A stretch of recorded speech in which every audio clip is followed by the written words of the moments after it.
Self-observation is a means to achieve a radical change in our lives. Through self-observation, we can directly perceive with a vigilant consciousness how our different egos manifest and function. This activity is the first step in the elimination of the ego, and it's called self-discovery. In order to discover an ego in action, we need to live from instant to instant, from moment to moment, feeling ourselves within the body and vigilantly observing what's happening within us psychologically and what's happening in the outside world of the senses. Once we have discovered an ego in daily life, then we need to proceed to the next step, which is called judgment. The stage of judgment involves the technique of meditation. To quote Samuel Muir, when the esotericist submerges himself into meditation, what he seeks is information. This perspective of meditation may seem very different to how meditation is usually taught. But in reality, meditation is a technique that is used in order to acquire comprehension, acquire conscious knowledge.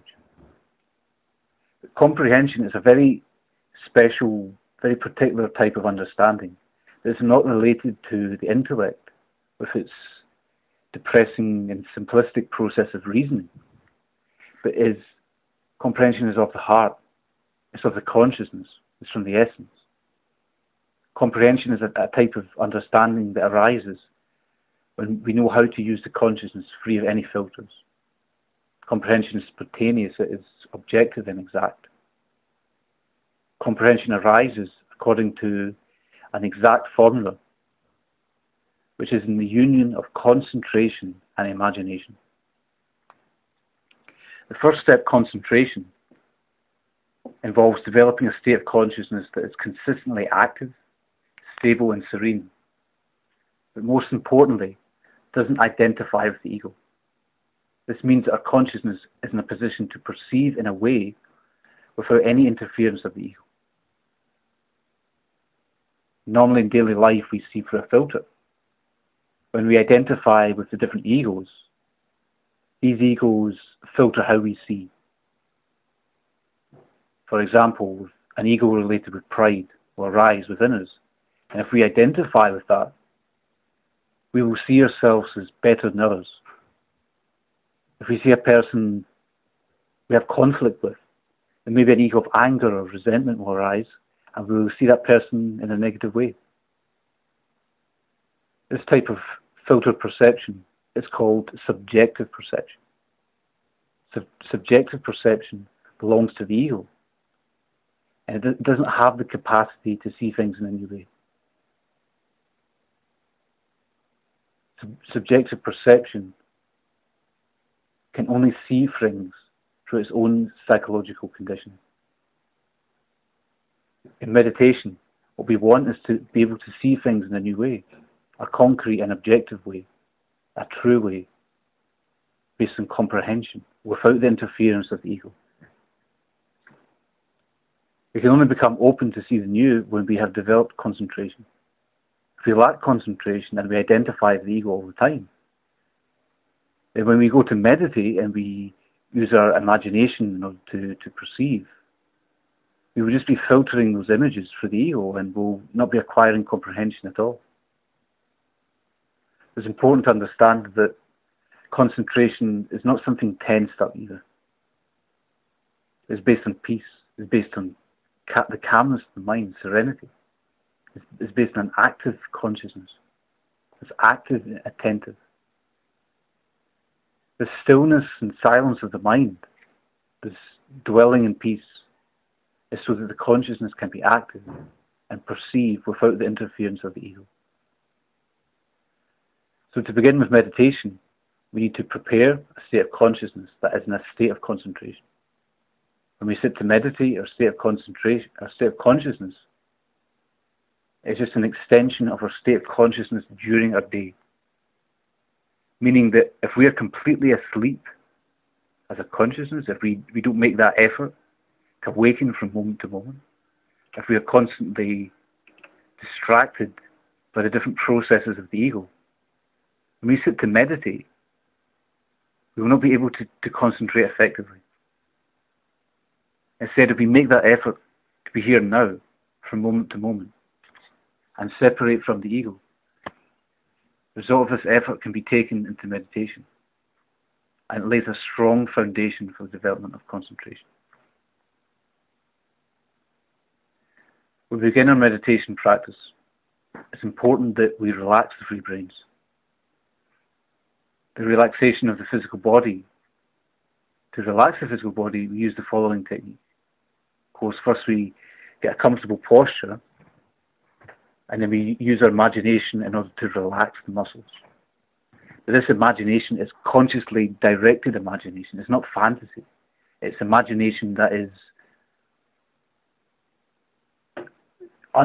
directed by will. It's directed by conscious will. It's not fantasy. It's not just a projection of fantasy. It's directed by conscious will. So that technique is given by Samuel Muir, and it is as follows.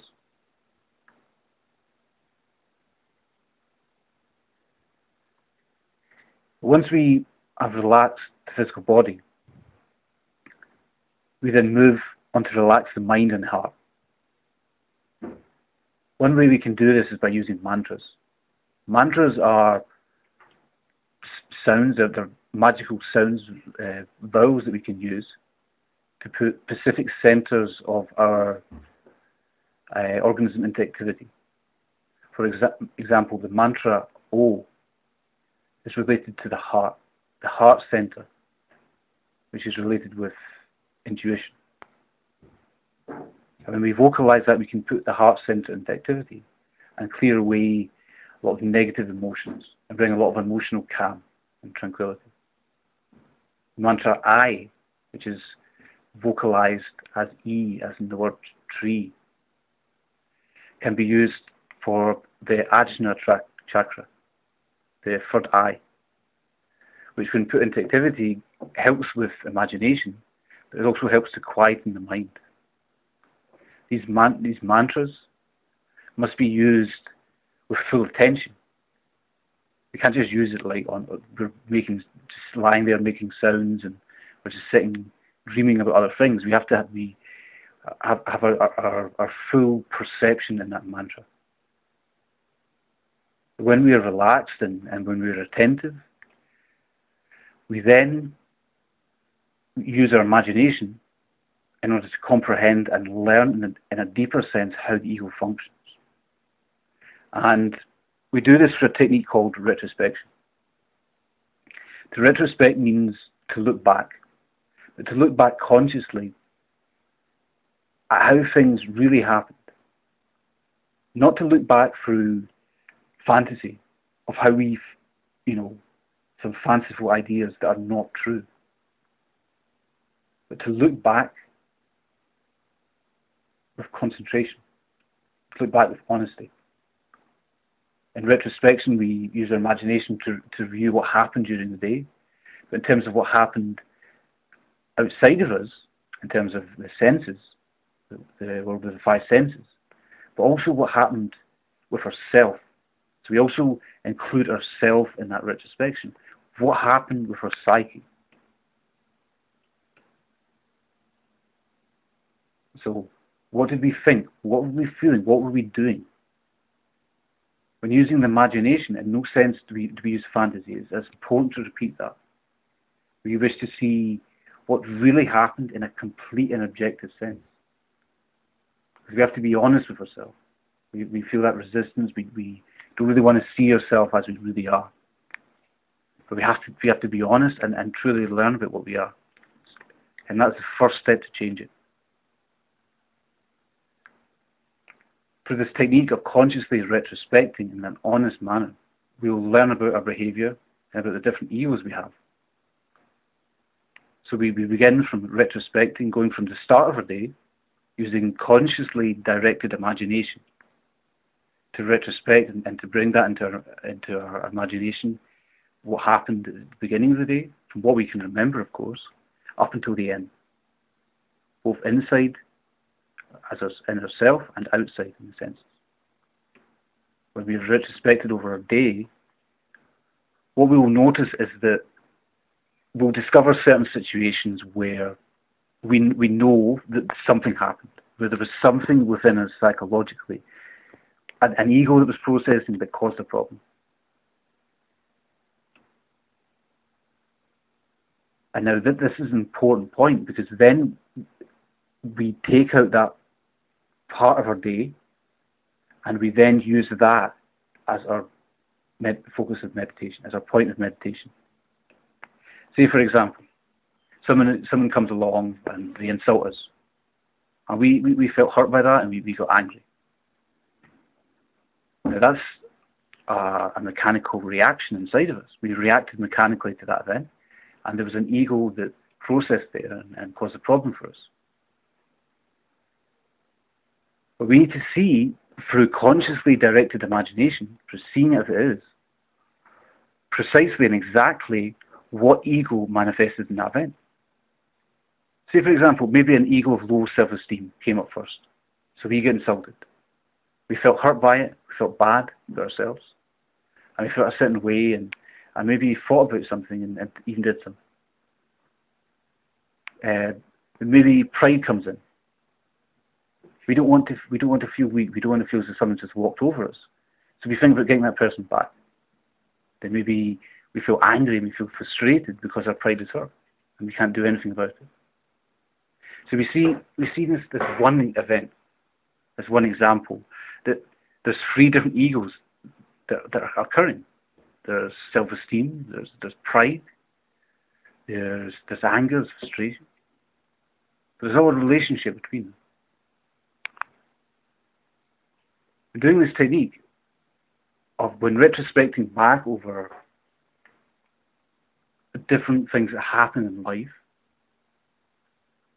if we don't have concentration, we will just easily identify with those egos, and we'll get angry again, and we'll be filtering what we see through our pride and our anger. And we won't be acquiring any comprehension. We'll just be adding more problems to it. It's beneficial to understand as well that each ego has roots in the subconscious mind that we don't really see.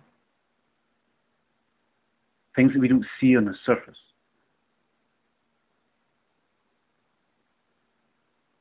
For example, we got hurt by that person saying that, but why?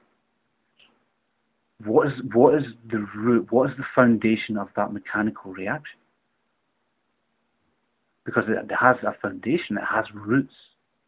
There's a certain interpretation there of why that reaction happens. But to understand that, we can't resort to understand those roots, we can't resort to sort of intellectual speculations, which are, at best of times, really just fantasy, because we aren't really seeing the root of it. We're just sort of supposing and estimating. We're not really seeing it for ourselves. But to take an ego and learn about it, you have to learn through directed perception. So how do we do that? How do we do it? How do we do it? So when we're using our imagination and concentration and harmony, retrospecting over the event, perceiving what happened,